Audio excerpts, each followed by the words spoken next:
Selamu alaikum. Paqe qoftë me ju. Sot jemi me videon e 10 për shpjegimin e namazit. Pasi mbarojmë të dyja segjdet e rekatit të parë dhe falim edhe një rekat tjetër në rekatin e dytë, pas dy segjdeve ulemi në këtë mënyrë siç po e shihni në video. Për të vijuar me disa lutje të tjera.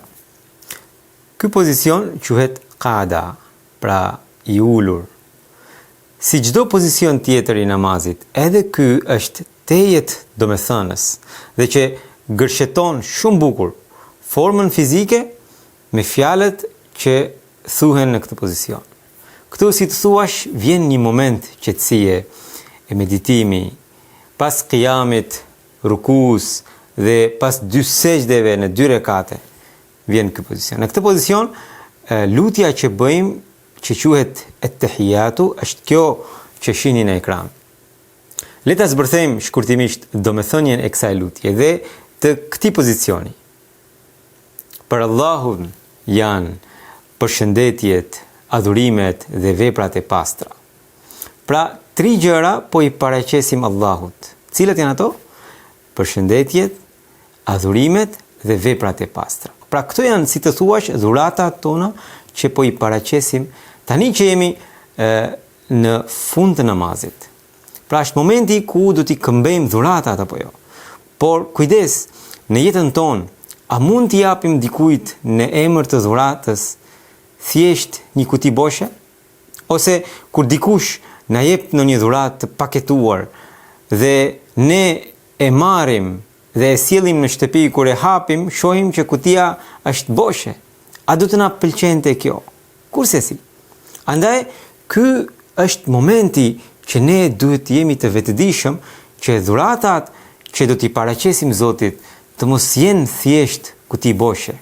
Siç ju thash, këto janë 3 lloje dhuratash që përmenden këtu. Pra, janë përshëndetjet ose të falat, janë adhurimet dhe pastaj janë edhe veprat e pastra. Përshëndetjet janë lavdërimet që bëjmë me gojë, janë pra at-tahiyatu. Kështu, të gjitha falënderimet që mund t'i bëjmë me gojë janë vetëm për Allahun dhe për të në fakt duhet të jenë në rast të parë. Pastaj, të gjitha falënderimet që bëjmë fizikisht, pra me trup, këto janë adhurime. Pra, was-salawatu, për shembull, sejdja, haxhi, agjërimi, namazi e tjetera, edhe këto janë vetëm për Allahun. Po kështu, lloji i tretë është të gjitha adhurimet që bëjmë në formën e sakrificave monetare ose pasurore ose sakrifica të tjera. Gjithashtu, edhe këto duhet të jenë për Allahun. Kështu e shpjegon këtë pjesë të lutjes Hazret Maulana Nuruddini, kalifi i parë i Xhamatit Musliman Ahmedia, Allahu qoftë i kënaqur me të. Kështu komunikojmë me Allahun e tahiyat.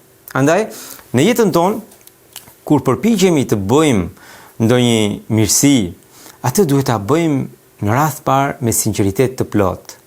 Më pas, pikrisht gjatë të shahudit, gjatë namazit, në pozicionin e të shahudit, t'ja paraqesim Zotit duke thënë veprat e pastra janë për ty, o Allah. Në këtë moment, kjo lutje në mënyrë të vetëvetishme fiton peshë. Kështu duhet të bëjmë edhe me 2 llojet e tjera të dhuratave, që na mëson pra kjo lutje e bukur. Pra, nëse kemi bërë diçka me sinqeritet, në këtë moment, si të thuash, po i paraqesim Zotit në formë dhurate. Por, nëse ne nuk kemi bërë asnjë vepër të sinqert, të asnjërit nga 3 llojet e dhuratave, në këtë moment, si të thuash, jemi duke i dhënë Zotit kuti boshe. Pas kësaj, po i kërkojmë Zotit pastaj pra edhe shpërblime. Pastaj vjen pjesa tjetër, si që thash, vjen pjesa e shpërblimeve, dhe shikoni sa interesante është kjo lutje, çfarë thot? Assalamu alejka, ayyuhan nabiyyu wa rahmatullahi wa barakatuh. Mbi ty qofshin, o profet, paqe, mëshira e Allahut dhe bekimet e tij. 3 llojet e dhuratave i kemi përmendur Zotit, të cilat i kemi sjell ne Edhe këtu 3 lloje të mirësive po i kërkojmë Zotit, jo për veten tonë, por për profetin tonë të dashur. Cilat janë ato? Selam, pra paqe qoftë mbi ty, mëshirë dhe bekime. Fjalët, adhurimet dhe veprat janë tonat, por shpërblimet në rast parë Allahut i kërkojmë për profetin. Ky është një nga sekretet e lutjes. Nuk them se kjo lutje të ndalon të kërkosh diçka për vete, jo, por ajo tregon nivelin e atij besimtari që synon Allahun. Allahun nuk mund ta gjesh dot pa profetin Muhammed sallallahu alaihi wasallam. Çdo fjalë e këtij namazi nëpërmjet atij na ka ardhur. I gjithë Kurani ka zbritur në zemrën e tij të pastër. Andaj Imam Mehdiu alayhis salam, pra themeluesi i xhamatit musliman Ahmedia, Hazret Mirza Ghulam Ahmedi, paqe qoftë mbi të, që është shërbëtor i përkryer i profetit sallallahu alaihi wasallam, bënte këtë lutje. Është një lutje në gjuhën arabe, ju tregoj përkthimin: O Allah, lartësoje Muhammedin, më të mirën e të dërguarve, udhëheqësin e të devotshmëve, dhe dhuroi pozita që nuk u ke dhuruar profetëve të tjerë. O Zoti im, jepi edhe ato bekime që ke caktuar për mua, dhe pastaj në saje të fytyrës sate më fal mua. Ti je mëshiruesi i të gjithë mëshiruesve. Por kur kjo dashuri është për profetin Muhammed sallallahu alaihi wasallam, edhe Allahu nuk e ngarkon veten me borxh. Nëse studioni pa paragjykime xhamatin musliman Ahmedia, do të kuptoni se ky xhamat ka lindur dhe po lulëzon pikërisht në saje të dashurisë për të dërguarin e Allahut, për profetin Muhammed sallallahu alaihi wasallam. Kurse propaganda e disa hoxhallarëve dhe e nxënësve të tyre se gjoja kemi krijuar profet tjetër mbi profetin Muhammed sallallahu alaihi wasallam është tërësisht gënjeshtër. Mund ta shikoni këtë video për më tepër sqarim në lidhje me këtë çështje. Vijojmë me temën që kemi. Te kjo lutje, pra et-tahiyatu, lind një pyetje. Pse i drejtohemi profetit Muhammed sallallahu alaihi wasallam, pra në veten e dytë? Pra ne e dim që profeti sallallahu alaihi wasallam ka ndruar jetë. Dhe në namaz jemi përpara Zotit dhe jo përpara profetit. Pse atëherë e përmendim profetin në veten e dytë, pra assalamu alejka, sikur ai të ishte përpara nesh? Ka sekte që e refuzojnë këtë lutje duke pretenduar se kjo që ka shirk. Po kështu, ka sekte të tjera që nisur nga kjo lutje pretendojnë se profeti sallallahu alaihi wasallam është i pranishëm. Dhe kur ti i dërgon salavate, ai vjen. Allahu na ruajt nga këto mendime, të dyja grupet e kanë gabim. I drejtohemi profetit në veten e dytë për të treguar dashuri për të. Kështu bëjmë edhe në jetën tonë personale.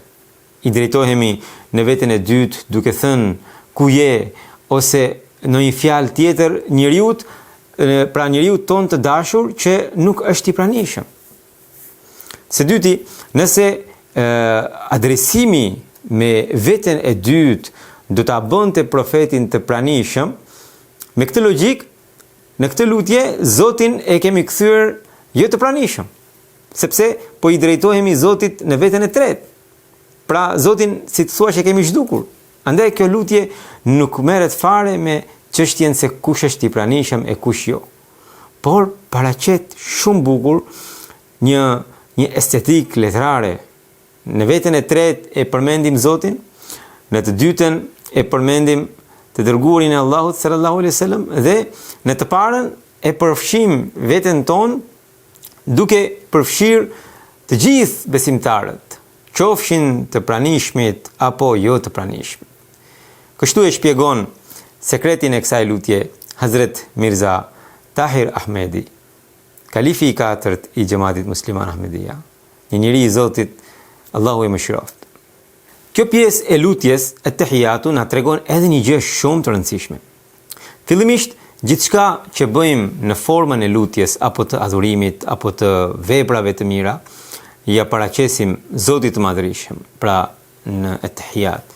Më pas, për këto i kërkojmë paqe, mëshirë dhe bekime Zotit për profetin Muhammed sallallahu alaihi wasallam. Më pas, paqe për vete dhe dëshirë për t'u përfshirë në robërit e dëlirë të Zotit. Pra, në qoftë se e shikoni lutjen, kjo është, le themi, një pamje e përgjithshme. E gjithë kjo na tregon se duhet të jemi të bashkuar me xhamatin e Zotit, i cili bekohet nga Zoti dhe që vazhdimisht dëshmon dhe mbështetjen e Zotit për profetin Muhammed sallallahu alaihi wasallam.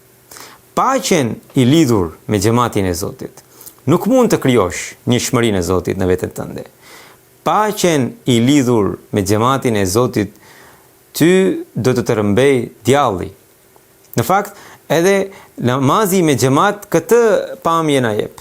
Në Kur'an përmendet që kur djalli i kërkon leje Zotit për t'i devijuar njerëzit, Zoti i thot qartazi, thot devijo këtë duash, por thot inna ibadi laysa laka alehim sultan. Padyshim, ti nuk do të kesh sundim mbi robërit e mi. Andaj duhet ta ndërtojmë këtë tauhid dhe këtë njëshmëri të Allahut në zemrën tonë, edhe individualisht, edhe si xhamat. Në fund të kësaj lutje vjen edhe shahadeti. Pra, shahadetin e parë e tham në thena, kur e filluam namazin. Pra, që në fillim të namazit kemi thënë wala ilaha ghayruka. Nuk ka të adhurueshëm tjetër përveç teje. Ju mund ta shikoni shpjegimin e thenas në video më parshme. Tani që vim të fundi e themi sërish shahadetin, por këtë herë shahadeti ynë duhet të ketë më shumë pesh. Nuk duhet të jetë thjesht teorik, por i bazuar në përvojë shpirtërore, sepse kemi bërë rrugtim të gjatë në namaz. Gjatë namazit kur e themi këtë lutje, pra këtë shahadetin, ngrem edhe gishtin tregues të dorës së djathtë. Një prej arsyeve të këtij veprimi është që ta dëshmojmë njëshmërinë e Zotit. Pra, pikërisht kur dëshmojmë me gojë se nuk ka Zot tjetër përveç Allahut, e mbështesim dëshminë tonë edhe me gishtin tregues se duke e lënë Zotin, askush dhe asgjë nuk ka kuptim. Kështu që kur e pohojmë shahadetin në namaz, mund të analizojmë në veten tonë, nëse vetvetja jonë mos ka ndonjë rëndësi karshi Allahut, nëse përgjigjja është negative, atëherë gishti tregues e mbështet shahadetin tonë. Profeti Muhammed sallallahu alaihi wasallam ka thënë në një hadith, gishti tregues, pra kur jemi duke bërë këtë lutje në namaz, tha, gishti tregues për djallin është më i rëndë se sa djalli të rihe nga një shufër hekuri. Natyrisht, kjo nuk do të thotë se vetëm duke ngritur gishtin ne mund ta mundim djallin. Jo, por nëse e falim namazin duke e përjetuar, patjetër që njëshmëria e Zotit vendoset në zemrën tonë. Dhe kjo pikërisht është një ndëshkim për djallin. Së pari për djallin brenda nesh, më pas edhe për djallin jashtë. Mos harroni te ky playlist do të gjeni videot për shpjegimin e namazit, pra videot e tjera. Në videon e ardhshme do të vijojmë me temën e radhës për namazin. Inshallah, deri atëherë bashkë mirupafshim. Ju falenderoj për vëmendjen.